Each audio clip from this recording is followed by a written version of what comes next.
আবারও চলে এলাম নতুন আর একটি ভিডিও নিয়ে। দ্বাদশ শ্রেণীর চতুর্থ সেমিস্টারের অন্তর্গত মহাশ্বেতা দেবীর রং নাম্বার পরিবর্তিত হয়ে যে গল্পটি পাঠ্যের অন্তর্ভুক্ত করা হয়েছে সেটি হল হারুন সালেমের মাসি। আজকের আলোচনার বিষয় এই হারুন সালেমের মাসি গল্পটি। তো চলো প্রথমেই লেখক বা লেখিকার পরিচিতি সম্পর্কে একটু জেনে নিই। মহাশ্বেতা দেবীর জন্ম 14ই জানুয়ারি 1926 অধুনা বাংলাদেশের ঢাকা শহরে, আর লেখিকার মৃত্যু 28শে জুলাই 2016 কলকাতা শহরে। পিতা মনীশ ঘটক, মাতা ধরিত্রী দেবী। শিক্ষা রাজশাহী, কলকাতা আশুতোষ কলেজ ও বিশ্বভারতীতে। ইংরেজিতে MA। নানা পেশায় জড়িত ছিলেন। স্কুলে ও কলেজে শিক্ষকতা করেছেন। সাংবাদিক জীবনে যুগান্তর পত্রিকার সঙ্গেও যুক্ত ছিলেন।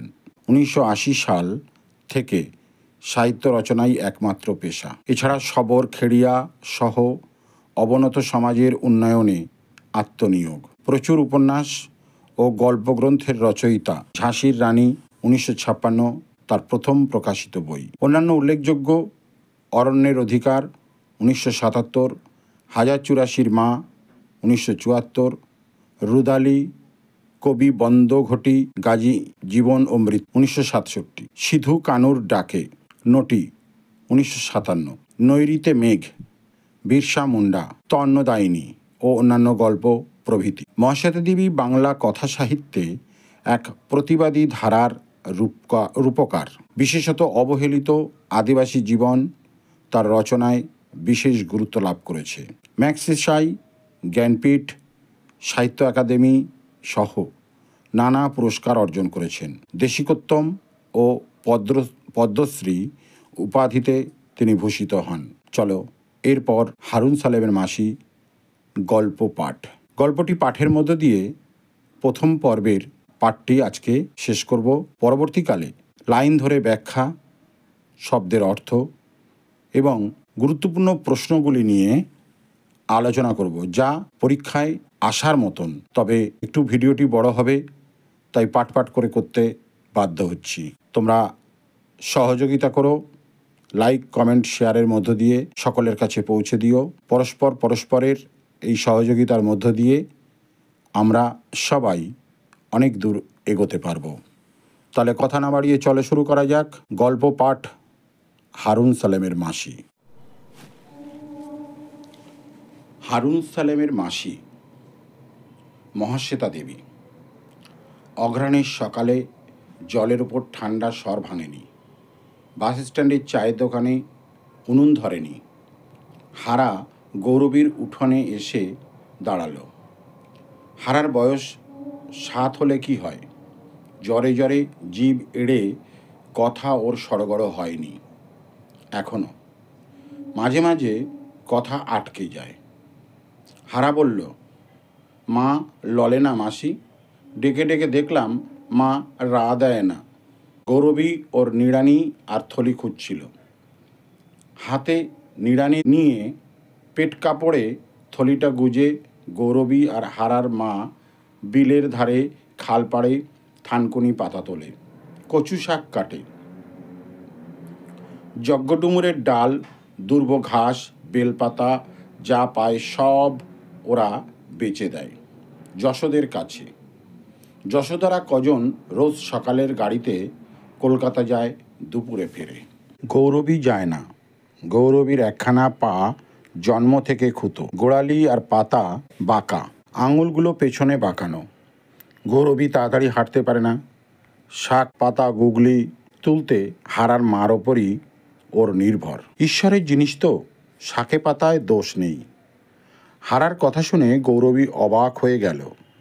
বলল, রা কাড়ে না কেন? জানি না, র। গৌরবী হারার পেছন পেছন পা টেনে টেনে হারাদের ঘরে গেল। হারার বাবা ঘরামি ছিল। ঘরখানা খুব উঁচু করে বেঁধেছিল, মাথা তুলে দেখতে হতো। ঘর তোলার কিছুদিন বাদেই হারার বাবা মরে যায়। ওর মাথার বালিশের নিচে রূপোর হাঁসুলির মতো চকচকে নিয়রচাঁদা সাপ ছিল। হাতের আঙুল থেকে বিষ খুব তাড়াতাড়ি মাথায় উঠে গিয়েছিল। মাদুর মুড়ে হারার বাবাকে উঠোন সই করাবার পর ওর সমাজের লোকরাই ঘর তুলেছিল যেমন কোঠা বাড়ি বলে মাটিতে থুতু ফেলেছিল। তখন হারার মা বুঝতে পেরেছিল অতখানি উঁচু ঘর তোলাটা সমাজের মানুষ ভালো চোখে দেখেনি। মনে করেছে কাঙালের আস্পর্ধা, তোমার ছেলে বিবির ভিখিরির দশা, তুমি সামান্য ঘরামি, তুমি পালবাবুদের চেয়ে উঁচু ঘর তোলো কেন? সেই ঘরেই শুয়েছিল হারার মা। রোজই ওর রাতে জ্বর হয় আর চোখের ওপর হাত চাপা দিয়ে শুয়ে শুয়ে ও কাঁদে। গৌরবীর হঠাৎ ভুল হয়ে গেল। অলো, কাঁদিস নাকি বলে নিচু হয়েই গৌরবী মুখ তুলল। পেছনে সরে এলো, দরজার কপাট ঠেলে দিয়ে হারাকে বলল, খবর দে হারা কাকাকে, বল মাসি ডাকে। হারার কাকা বাস স্ট্যান্ডে মাঝে মাঝে থাকে, মোট বয়। আজ ছিল না। দুপুর পেরিয়ে বিকেল নাগাদ রাজমিস্ত্রি পাড়ার কজন এসে হারার মা আয়েছা বিবিকে তুলে নিয়ে গেল। গৌরবী বলল, সঙ্গে যা হারা, মাটি দে। বিকেলের পড়ন্ত আলোয় একা একা জগডোমেরের ডাল ভাঙতে ভাঙতে গৌরবীর নিজের জন্য বড় কষ্ট হল। হারার মা ছেলের হাতের মাটি পেল, ভাগ্যে ছিল। নিজের ঘরে শুয়ে মরল, কপালে ছিল। আমি বা কোথায় মরব, কে মুখ সলা করবে কে জানে। এই সব সময়ে গৌরবীর বড় কষ্ট হয়। ও রেল লাইনের দিকে চেয়ে থাকে, কয়েকটা স্টেশনের পথ মাত্র। সেখানেই গৌরবীর সমাজের লোকেরা জমি পেয়েছে, ঘর বেঁধেছে। ওর ছেলে নিবারণ সেখানেই আছে। গৌরবীও থাকতে পারত, নিবারণ থাকতে দিল না। মানুষের বউ এসে শাশুড়িকে পর করে, গৌরবীর কপালে তা হয়নি। বউ কিছু বলবার আগেই নিবারণ, এবার পুটির কাছে যাও গিয়া, মাঝে মধ্যে আমি খবর দিব। মেয়ের কাছে কেন, মনে নাই? তখনই গৌরবী বুঝেছিল কি ভয়ানক প্রতিহিংসা নিবারণের। কিছুই ও ভোলে না। বাসের কন্ডাক্টরকে জামাই করতে গিয়ে নিবারণের বাবা ঘর তৈরির টাকা ভেঙে ঘড়ি, সাইকেল, টর্চ কিনেছিল। নিবারণের বয়স তখন অনেক কম। সাইকেলটা দেখতে দেখতে ও বলেছিল, সব একজনকে দিবি, তোমার একটা সন্তান? বাপ ছেলেতে খুব বেঁধেছিল। গৌরবী বলেছিল, তোরা তো রিস কেন, সময়ে পুটি আমায় ভাত দিবে। কোন মেয়েটা আজকাল মা বাপকে দেখে না বল? ভালো, সময়ে বোঝা যাবে, নিবারণ বলেছিল। তারপর কত বছর ধরে নিবারণ চেষ্টা করে ঘর তুলল, মেঝেটা পাকা করলো। নিজে বিয়ে করতে না করতে মাকে ভাত দিতে অস্বীকার হলো। সে আজ 8 বছরের কথা। বাসের চাকরি খুইয়ে জামাই বহুদিন ঘরে বসা, মেয়েও এ বাড়ি ও বাড়ি কাজ করে। গৌরবী আজ 6-7 বছর ধরে এই গ্রামে আছে। মেয়ের বাড়িতে গৌরবীর দুরবস্থা দেখে গৌরবীকে এখানে নিয়ে আসে মুকুন্দ। বড় জোগাড়ে মানুষ মুকুন্দ, হাতে পায়ে অসুরের বল। এ তল্লাট দিয়ে 3-4 জায়গায় জমি করে ফেলেছে। আজকাল মানুষ বড় মন্দ হয়ে গেছে। ঘর জমিতে বসত না থাকলেই জবরদখল। ঘরটুনি ধরে বসে থাকো পিসি, নিবারণ যা হয় দেবে। উঠোনে যা হয় দুটো শাক পাতা আজ যে খেতে পারবে না, বেঁচে থাকো বাপ বলে গৌরবী এখানে এসে উঠেছিল। বড় যেন ভেতর পানে ঢোকানো গ্রাম। গ্রাম বললে হয়, না বললেও হয়। না বড় রাস্তার ওপর, না শহরের খুব কাছে। গৌরবী ভেবে পায়নি এখানে সে কেমন করে একবেলা দুটো ভাত জোটাবে। নিবারণ এখন প্রাইভেট বাসের টিকিট বাবু। মাকে মাসে 5টা করে টাকা দিয়েছিল কমাস, তারপর আর দেয়নি। খিদের জ্বালায় গৌরবী মাঝে মাঝে মেটে আলু সেদ্ধ করে খেয়েছে। কাঠের আগুনের তাতে বসে বসে কত সময় যেন আগের জন্মে শোনা রূপকথার মতো কি ঝিকালের বউকালের শোনা কথা মনে পড়েছে। ফেলে আসা দেশে ঘরে শোনা কথা, পুকুর ঘাটে বাসন মাজতে মাজতে শোনা কথা। অপারুলের মা, মেয়ারে কেমন বা বিয়া দিছ? ভালো দিদি, 4 ওয়াক্ত গরম ভাত খায়। গৌরবীকে দেখে দেখে ওই হারার মা বলেছিল, যখন যেমন তখন তেমন, চললে আমানি জোটে না? আমাদের জোটে কেমন করে? কেমন করে? নারকেল পাতা চাছো, কাঠিনে কুস্তে বাঁধো, শাক গুগলি জগডুমুরের ডাল নে যোশীদের দাও, বিকেলে পয়সা দিয়ে যাবে। হারার মার নামটা অবধি গৌরবী জানত না। শুধু রমজানের মাস পালন করতে দেখে বুঝেছিল ওদের সমাজ আলাদা। আমার পা ল্যাংড়া, আমি শহরে যাই না, তুই যাস কেন? গৌরবী জিজ্ঞেস করেছিল। হারার মা নিঃশ্বাস ফেলে বলেছিল, ডরাই দিদি, ভয় হয়। না, গৌরবীর দাওয়ায় উঠে বসেনি হারার মা রান্নার সময়, কিন্তু উঠোনে বসেছে, উকুন বেছেছে। একই সঙ্গে দুজনে বসে বসে হাঁটুরেদের বাজার ফেরত ফেলে যাওয়া বাঁধাকপির বুড়ো পাতা, থেতলে যাওয়া বিলিতি বেগুন কুড়িয়েছে। সেই হারার মা ড্যাং ডেঙিয়ে চলে গেল। বড় দুঃখ হলো গৌরবীর। তারপর মনে হলো তার চেয়ে হারার মা ভাগ্যবতী। হারাটার কি হলো যোশী? ওর কাকা নিয়ে গেল? কে জানে মা।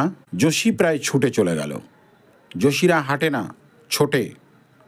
আসলে ওরা চাল বয়, শহরে যায়, সঙ্গে শাক পাতা, নারকেল পাতার কাঠি যা পায় নেয়। দাঁড়িয়ে কথা ওরা সকালবেলায় বলতে পারে না। গৌরবী মাথা নাড়ল। হারা প্রায় ওর উঠানে বসে থাকে, গাছের ছায়ায় ঘুমোয়। মার গাছের ধুদুলটা, চিচিঙ্গেটা গৌরবীকে দিয়ে যায়। হারার মাথাটা বড়, শরীর রোগা, উপোস করা অভ্যেস হয়ে গেছে বলে চোখে একটা বিজ্ঞ ভাব, যেন ও সব জানে। কাকার সাথে গেল বুঝি, ভাবতেই ওর কষ্ট হলো। আজ কবছর ধরে হারা আর হারার মা ওকে ওর নিঃসঙ্গতা ভুলিয়ে রেখেছে। ওদের কথা ভাবতে ভাবতে হঠাৎ গৌরবীর মনে হলো কাপড়খানা কেচে ধুয়ে চুলটা আঁচড়ে একবার নিবারণের কাছে গিয়ে দাঁড়ালে কেমন হয়। দুটো ভাত দে নিবারণ বলে কেঁদে পড়লে কি নিবারণ মাকে ফেলে দেবে? ভাবতে ভাবতে গৌরবী একটা মস্ত বড় নারকেল পাতা টানতে টানতে ঘরে ফিরল। পাতা চেঁচে কাটি বের করা বেশ কাজ, অনেকটা সময় তাতে যায়। বাকি সময়টা আঙুলের আন্দাজে উকুন বেছে কাটানো যায়। সন্ধ্যাবেলা তো একগাল খুদ চিবিয়ে এক ঘটি জল খেয়ে ঘুমিয়ে পড়লেই হয়। বাড়ি ফিরে গৌরবী দেখল উঠোনে হারা বসে আছে। অবাক হয়ে গৌরবী বলল, তুই? কাকা আসতে বন্য এখানে? বন্য যেথা খুশি সেথা যে মরঘা। সে কি বন্য? হারা আঙুলের কর গুনে গুনে মনে করে করে বলল, কাকার ঘরে কাকি নেই, কাকা টেনে ঘোরে, দেশে দেশে যায়।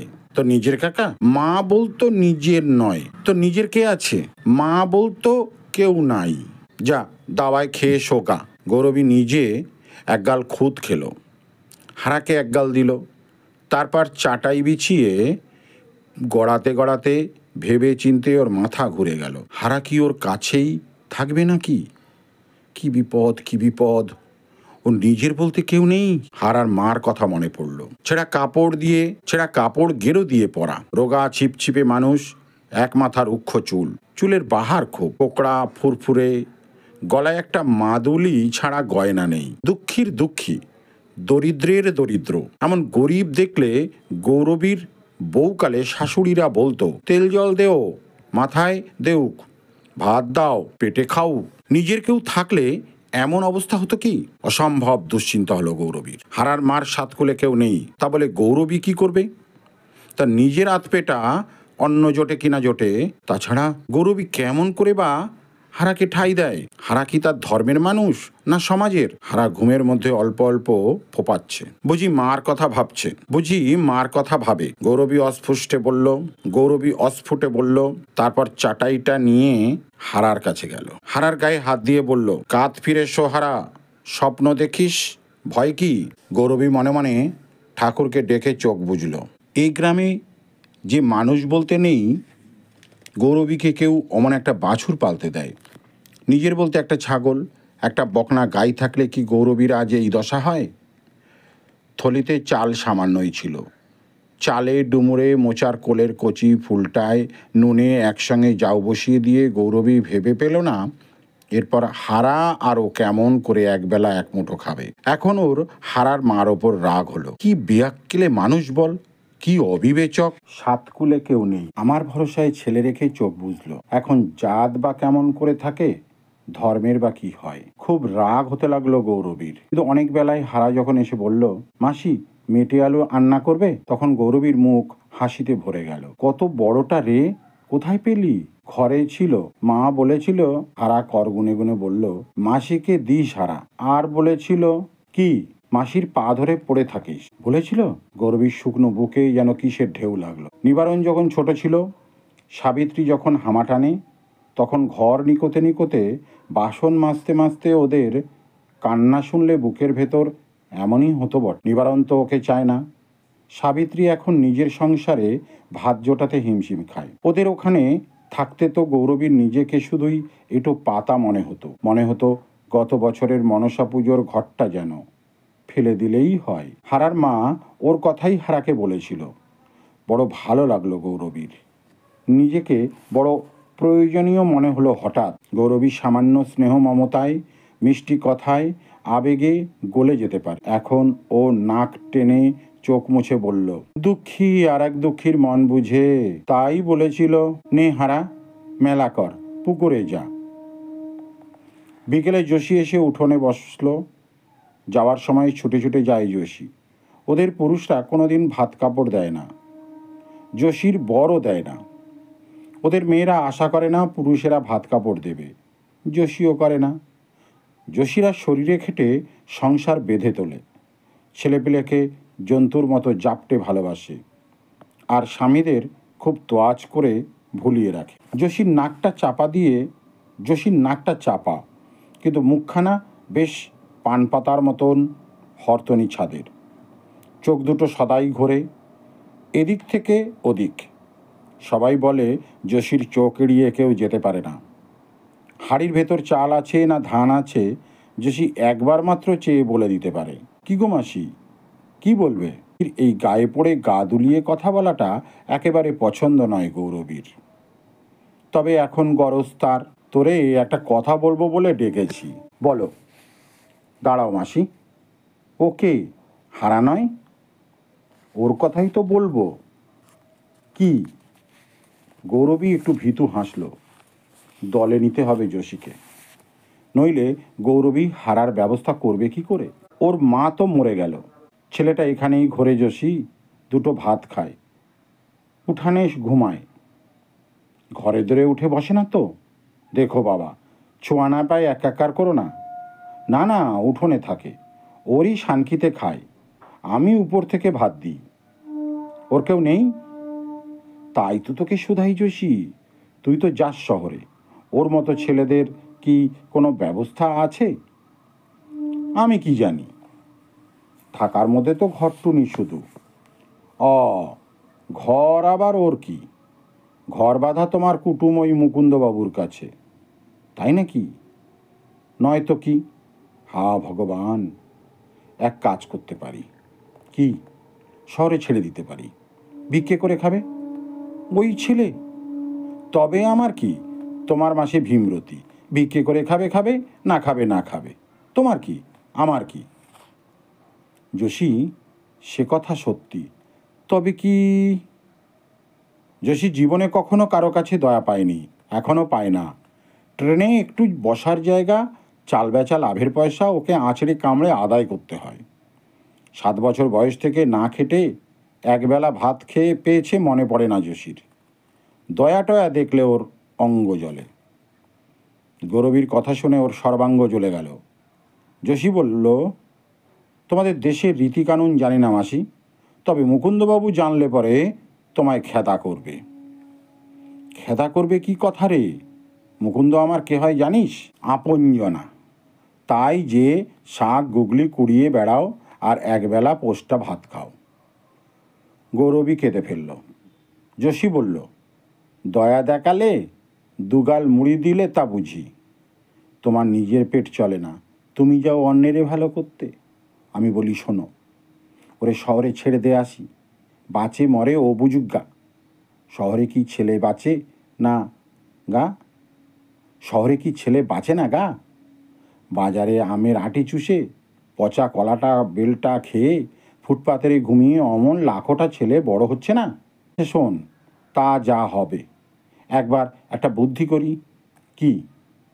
ধর নিবারণের কাছে যাই, সে এখন বাড়িতে চাপা কল বসাচ্ছে, ইলেকট্রিক নিচ্ছে, তোমার কথা কে শুনবে? তাহলে মা বলে যদি ভাবতো, তাহলে কি তোমার এই অবস্থা হয়? তাহলে কি? তা নিজের কপালকে বলো গা।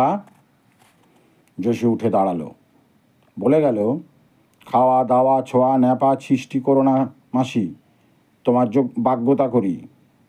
মুকুন্দবাবুকে তুমি চেনো না, আমরা চিনি, দেশের মানুষ, ঘরের মানুষ বলে ছেড়ে দেবে ও?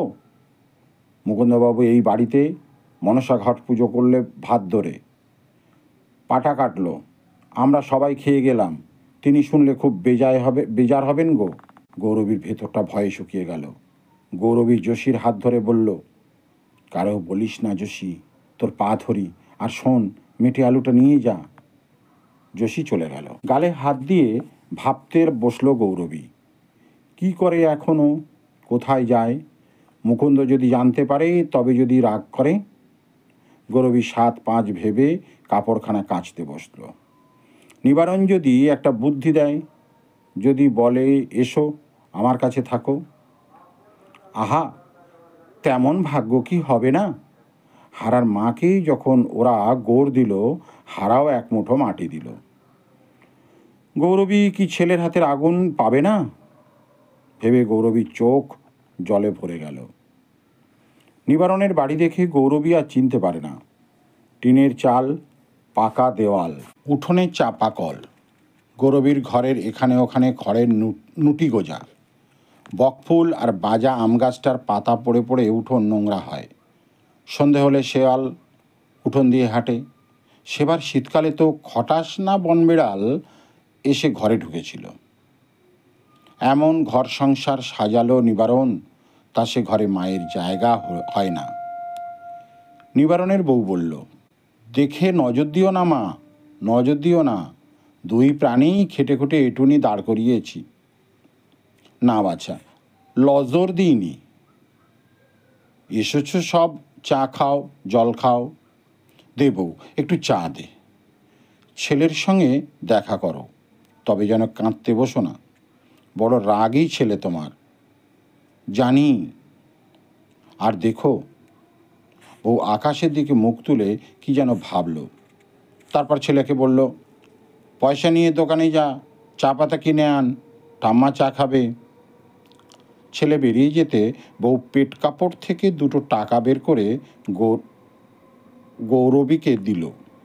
বলল, ছেলেকে বলো না যেন, এ আমার সুপুরি কেটে উপায় করা। এই কাপড়খানা ধরো, এমন কাপড় পরে আসতে আছে, যে দেখবে সে বলবে কি তোমার ছেলের একটা নাম পরিচয় নেই? তা বটে। গৌরবী টাকা নিল, কাপড় নিল। এ কথা তার একবার মনে হলো না, মাকে দেখে যদি লজ্জা পায় নিবারণ, তবে মাকে যত্ন আত্তি করে রাখে না কেন? কিছুক্ষণ পরে গৌরবী কান খাড়া করল। আশ্চর্যের আশ্চর্য, নিবারণের ঘরে রেডিও বাজছে। কোত্থেকে এলো বউ? দোকান থেকে। কত দাম বউ, বল না। জানি না মা, হোক না হোক 150 টাকা হবে। 150? গৌরবীর মাথা ঘুরে গেল। 150 টাকা যদি গৌরবী হাতে পায়, তবে এখনই তার কপাল ফেরে। আমাকে 100 টাকা দিবি বউ? কোত্থেকে? গাছ থেকে পেড়ে এনে দেব? তবে একটা গরু কিনি, ঘুঁটে গোবর দিয়ে দুধ বেচে আমরা 2 প্রাণী বেশ চালিয়ে নেব। 2 প্রাণী? ওই একটা গরিব ছেলে বউ, মাসি মাসি বলে। তার মা বাপ নেই? কেউ নেই। কেউ নেই? কেউ নেই রে, বড় অভাগা। নিবারণ তো সে কথা শুনেই রেগে গেল। ও মাসি, বোনপো দুধ খাবে, আমি গরু কিনে দেব, যাও যাও, মেলা বকো না। শোন নিবারণ, ছেলেটার কথা শোন। কি কথা? ছেলেটার মা। গৌরবী সব বলে গেল, কাঁদতে কাঁদতে, নাক টেনে টেনে। নিবারণের মুখ অন্ধকার হয়ে গেল। নিবারণ বলল, তুমি নইলে এমন শত্রু আর কে হবে? আমি তো শত্রুর নয়তো কি? একথা প্রচার গেলে তোমার আমার প্রাচিত্তির করতে হবে না? কেন প্রাচিত্তির কেন? আমি কি তাকে ঘরে রাখছি না হাঁড়িতে খাওয়াচ্ছি? গরিবের গরিব হারাটা, তার একটা ব্যবস্থা যদি করে দিস, তাই বলছি। এতে প্রাচিত্তিরের কথা ওঠে কোত্থেকে? ছোট লোকের সঙ্গে শাক পাতা চুরি করে ওই রকম বুদ্ধি হয়েছে তোমার। প্রাচিত্তির করতে হবে, মেয়েটার বিয়ে হবে না, এসব কথা তুমি বোঝো? যাও যাও, মেলা বকো না। তোর কাছে আমায় একটু আশ্রয় দে বাবা। ও, আমি জমিদার, তাই তোমায় আশ্রয় দেব। কি ভেবে নিবারণ বলল, তবে হ্যাঁ, এখন সমাজে আমার একটু নাম হয়েছে। আমার মা হয়ে ওই অজগায়ে পড়ে থাকবে, সেটা ভালো দেখায় না বটে। তবে ও পাপ বিদেয় করো, তারপর ভেবে দেখব। খবর দিও জানলে। ছেলেটা, বিদেয় করো। এখন আমাদের দেশগায়ে যুদ্ধ হচ্ছে, অজগায়ে থাকো, জানতে পারো না কিছু? রোজ কত লোক এসে এপারে উঠছে, তাদের মধ্যে ছোড়াকে ছেড়ে দাও না কেন? বলো তো সেখানে রেখে আসি, কাল পরশু। সেখানে কি হবে? ওকে গভর্নমেন্ট খেতে দেবে, কাপড় দেবে। আমাদের দেশের কথা তোমার মনে পড়ে? আমি তো জ্ঞানে দেখিনি। মনে পড়ে, বহুকালে চলে এলাম। দেশ ভাগ তারপরে হলো রে। সেখানকার মানুষও আসছে কত। ওখানে ওকে ওরা খেতে দেবে? ফেলে তো দিয়ে আসি, তা বাদে পেলে খাবে, না পেলে না খাবে। মরে যাবে না? মরলে মরবে। রোজ দিন হেতা হতা মানুষ মরছে না? ওর কপালে থাকে মরবে। নিবারণের হঠাৎ হাসি পেল। বেশ খানিকটা হেসে নিল নিবারণ। তারপর বলল, এখন এসো, ওর ব্যবস্থা করো, তা বাদে দেখি এখানে তোমায় আনতে পারি কি না। তোমার আবার নাতি হবে যে। সেজন্যে ওনাকে বলা কেন বাপু? শাশুড়ি নিয়ে ঘর করিনি, তা বলে কি আমার তিনটে ছেলে মেয়ে হয়নি? তোমার মা ডাকতে স্বাদ হয়েছে তাই বলো, আমার দোহাই দাও কেন? কেন? তোর মা এসে তিন সন্ধে ভাতের থালা মারতে পারে, আমার মা পারে না?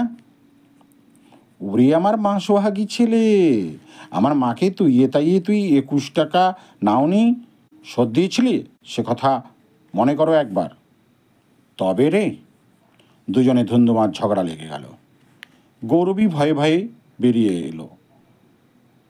বাস রাস্তায় হারা বসেছিল। হারাকে বলল, চ হারা, ঘরে যাই। দোকানের সামনে এসে হারা বলল, তুমি যাও, আমি কেরাচিনি নিয়ে যাই। পয়সা কোথা পাবি? পয়সা তো আমি দিই না মাসি, আমি ওদের কাঠ এনে দিই, পাতা কুড়িয়ে দিই, উনি আমায় এটুনি কেরাচিনি লম্প জ্বালতে দেয়। আন। গৌরবীর ইচ্ছে হচ্ছিল হারার ওপর রাগ করে, কিন্তু এখন ওর মনে হলো ছেলেটা ভালো, একটু কেরাচিনি দিয়ে বা ওকে কে সাহায্য করে। রাতে গৌরবী আর হারা ঘর আর দাওয়ায় শুলো। হারাকে তাড়াতে পারলে নিবারণ হয়তো ওকে আশ্রয় দেয়, কিন্তু গৌরবীর বুকের ভেতরে কে যেন না না বলতে লাগলো। সে কি হারার মা না নিবারণের মা? কে গৌরবীকে মানা করতে লাগলো। কদিন বাদে মুকুন্দ এলো। একই কথা শুনছি পিসি। কি কথা? তুমি ওই হারাটাকে আশ্রয় দিয়েছ? আশ্রয় না কি, ওই একা, আমি একা, সন্ধেবেলা ওই উঠোনে পড়ে থাকে। না মাসি, এ কথা ভালো নয়। এখন দেখো, যেখানে খুন জখম সেখানে জমির দাম নেই। আমার এ ভিটেটা পালবাবুদের দেব, ওরা পার্টি করে, খুঁটির জোর আছে, ওরা এখানে গুদম করবে। কিসের? তাতে তোমার কি? এখন পালবাবুরা এ কথা শুনলে খুব রাগ করবে, ওদের পুজো আচ্চা আছে। তবে কি হবে মুকুন্দ? নিবারণ তো ভালো কথা বলেছে, ছেলেটাকে বিদেয়ী করো, নিজের ঘরে গিয়ে ওঠো। বউ তোমার মন্দ নয়। বউ কেন মন্দ হবে? আমার ভাগ্য মন্দ বাবা, কপালটা খারাপ। তা দেখো, যা পারো করো, তবে ও ছড়াকে যদি বিদায় না করো, আমার ভিটে ছেড়ে দাও। ছেড়ে দেব? হ বাপ মুকুন্দ, আমি ছেড়ে ছেড়ে আমি কোথায় যাব? তা আমি কি জানি। মুকুন্দ জুতো মশমশিয়ে চলে গেল। গৌরবী হারাকে দেখে পাগলের মতো তেড়ে গেল। মর মর, তোর জন্যে আমার এত দুর্ভোগ, তোর জন্যে আমাকে সবাই কুকুর তাড়া করে। মর তুই, যেখানে ইচ্ছে বিদেয় হ। হারা ভয়ে পালিয়ে গেল। পালিয়ে গিয়ে হারা নিজেদের ঘরে বসে রইল। বসে বসে মার জন্য কাঁদল। কেঁদে কেঁদেই যখন হারা ঘুমোলো, তখন বিকেল হয়ে গেছে। ঘুমের মধ্যে মা যেন তার কাছে যাওয়া আসা করতে লাগলো। যেন কে বলল, চোখ খুললেই হারা দেখবে মা রাঁধতে বসেছে, সব ঠিক আছে। হারা চোখ খুলল। নিমনিমে অন্ধকার। কে ওকে গায়ে হাত দিয়ে ঠেলছে আর ঠেলছে। মা নাকি? মা তো নেই, মা মরে গেছে। তবে কে? মাসি গো! হারা ভয়ে কেঁদে উঠল। ওঠ হারা, আমি মাসি। মাসি? হ্যাঁ, চল, আমরা চলে যাব। কোথা? শহরে। শহরে যে তুমি যাও না, তুমি হাঁটতে পারো না যে। পারবো হারা, শোন, আমরা শহরে যাব। সেখানে কেউ কারো কোনো কথা জানতে চায় না, কেউ কারে চিনে না। সেটা আমরা কোথা থাকবো মাসি? ফুটপাত্রে। কি খাবো? ভিক্ষে করব। কেউ তোর পরিচয় জানবে না, আমার পরিচয় জানবে না। ভিক্ষে করব? হ্যাঁ রে, পথে পথে ভিক্ষে করব। পথে বসে রাঁধবো, ফুটে শোবো। কাপড় নেতা গেরিমাটিতে রং করলে ময়লা হয় না। যোশীর কাছে আমি সব জেনে নিয়েছি। চলো। গৌরবী আর হারা অন্ধকারে গ্রাম ছেড়ে পালিয়ে গেল। শহরে গৌরবী আর হারার সমাজ অনেক বড়, সমুদ্রের মতো। সেখানে একবার মিশে যেতে পারলে আর কোনো ভয় থাকে না।